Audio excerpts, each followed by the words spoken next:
एखादी स्पर्धा परीक्षा जर देत असशील ना तर तिचा निकाल अनिश्चित असतो. तू एखादी नोकरी करत असशील पण तुला असं वाटत असेल की मला याहून चांगली नोकरी पाहिजे पण ती कशी मिळवायची, हे प्रश्न तुला पडत असतील आणि हे प्रश्न सोपेही नसतात. अनेक अशा गोष्टी असतात की ज्याच्यामुळे आपल्याला उद्याच्या भविष्याची चिंता काही ना काही कारणामुळे लागत असते. मग आपण अभ्यास करायला बसतो आणि भविष्यामध्ये हरवतो. कधी एक्साइट झालेलो असतो आपण आणि त्यामुळे आपण भविष्यामध्ये हरवलेलो असतो. कधी टेन्शन आलेलं असते त्यामुळे भविष्यामध्ये हरवलेलो असतो. कधी आशावादी असतो म्हणून हरवतो भविष्यात, कधी निराश असतो म्हणून हरवतो भविष्यात.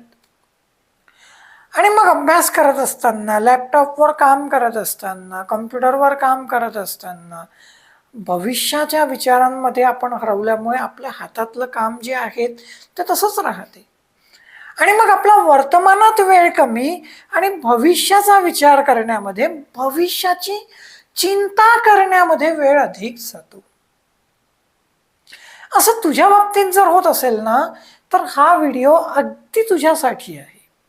मी आज तुला 6 अगदी सोपे उपाय सांगणार आहे, उगाच फार थेरॉटिकल चर्चा न करता. आणि हे 6 उपाय जर तू अंमलात आणले तर तुझी भविष्याची जी चिंता आहे ती बऱ्यापैकी कमी होईल. पण तुला कॉमेंटमध्ये तुला यातला कोणता उपाय आवडला एवढं मात्र नक्की लिहायचं आहे. सगळ्यात पहिली गोष्ट ही आहे मित्रा की तुझा तुझ्या निर्णयावर पूर्ण विश्वास आहे का हे आधी तपास. म्हणजे जेव्हा आपल्याला निर्णयाची खात्री नसते, आपण योग्य निर्णय घेतला आहे की अयोग्य निर्णय घेतला आहे, त्यावेळी आपल्याला भविष्याची चिंता मोठ्या प्रमाणात होणं स्वाभाविक आहे. आणि म्हणून स्वतःचा निर्णय तपास. निर्णय यावरून नको तपासू की तू घेतलेला जो निर्णय आहे त्याचे तुला नेमका असे परिणाम भेटणार आहेत किंवा तसे परिणाम भेटणार आहेत. नाही, आपण जेव्हा प्रत्येक निर्णय घेत असतो त्या प्रत्येक निर्णयाचे चांगले परिणाम भेटतातच असं नाही. पुष्कळदा चांगल्या निर्णयांचे परिणाम सुद्धा वाईट असू शकतात, चूक असू शकतात, प्रतिकूल असू शकतात. पण म्हणून तो निर्णय चुकीचा होता असं होत नाही. कारण जी परिस्थिती असते, प्राप्त परिस्थिती, जी परिस्थिती असते त्या परिस्थितीमध्ये आपल्याजवळ कोणते पर्याय उपलब्ध आहेत याच्यावर तो निर्णय असतो. म्हणजे MS धोनीने जोगिंदर शर्माला शेवटची ओव्हर दिली, त्याच्याजवळ हरभजन सिंगचाही पर्याय होता. पण हरभजन सिंग की जोगिंदर शर्मा त्या परिस्थितीनुसार की पिच कशी खेळत आहे, बॅट्समन कशी बॅटिंग करत आहे, याच्यानुसार त्याने जोगिंदर शर्माला 2007च्या वर्ल्ड कप फायनलमध्ये शेवटचा ओव्हर दिला.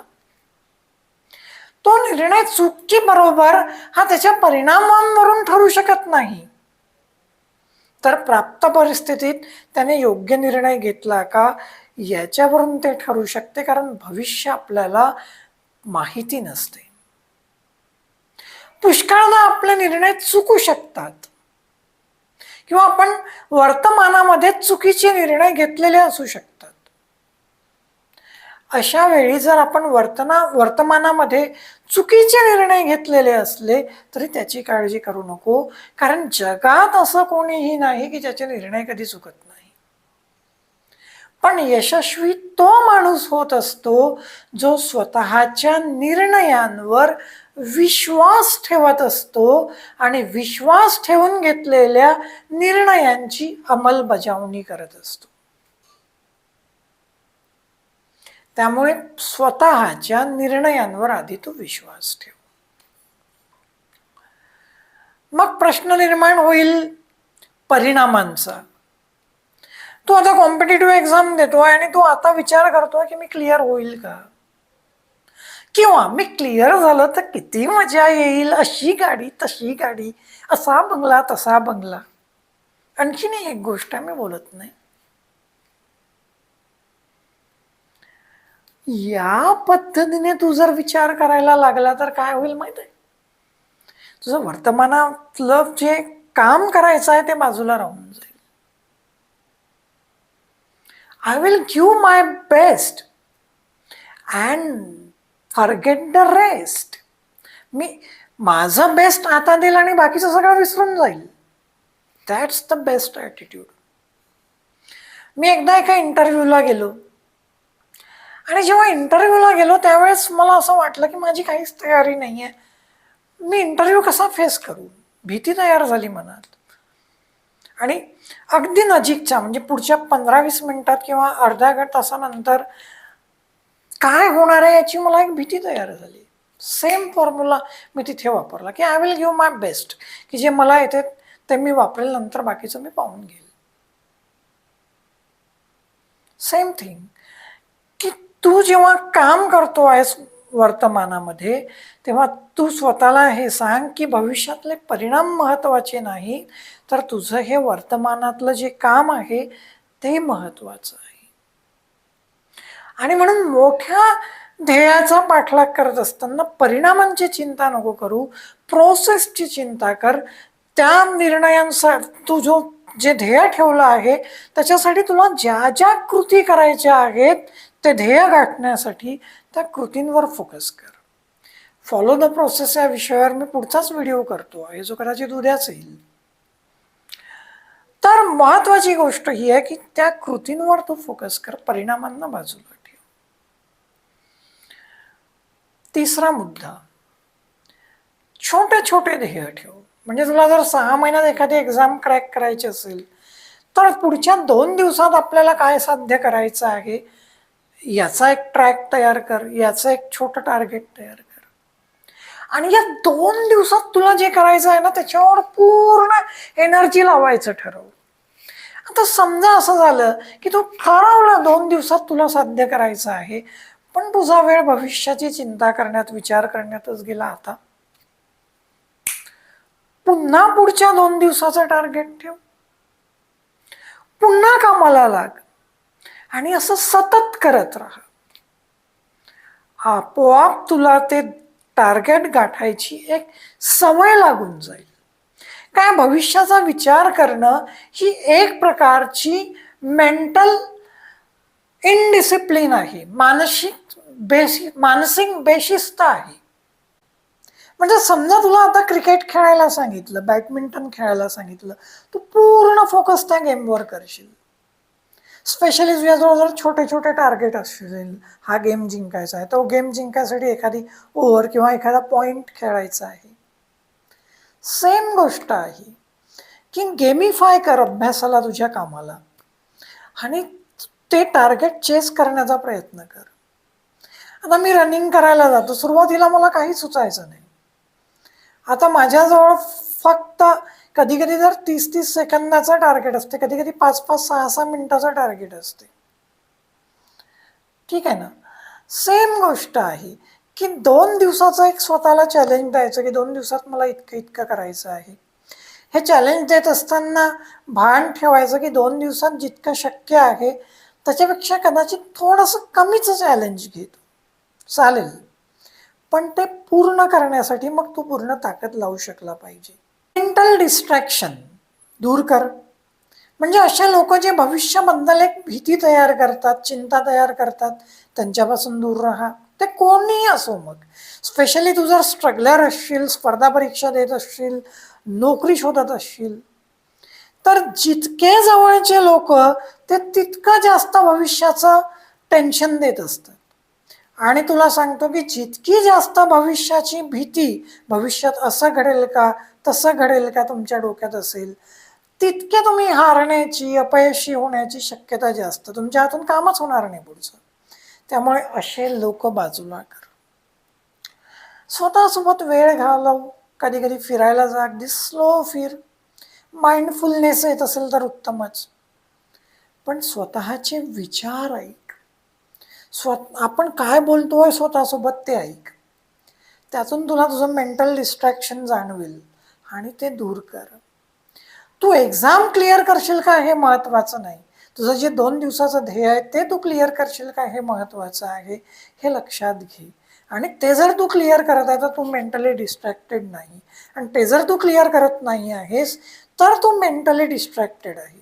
म्हणून मेंटल डिस्ट्रॅक्शन तुला क्लिअर का करायचं आहे? मोठं ध्येय गाठण्यासाठी नाही, तर तुझं जे छोटं ध्येय असेल ते गाठण्यासाठी. आणि मेंटल डिस्ट्रॅक्शन तुला सातत्याने दूर करत राहावं लागेल. असे दिवस येतील, असा एक फेज येईल की जेव्हा तू भविष्याचा खूप विचार करतो आहे. त्यासाठी स्वतःला दोष देऊ नकोस. काही झालं तरी स्वतःला दोष देऊ नकोस. कारण आधीच तू भविष्याचा विचार करून वेळ वाया घालवला आणि आता तू जर स्वतःला दोष देत असशील तर आणखीन दुप्पट वेळ वाया घालवशील. म्हणजे पहिली चूक भविष्याचा विचार करत बसणं आणि दुसरी चूक त्याच्यासाठी स्वतःला दोषी ठरवत बसणं.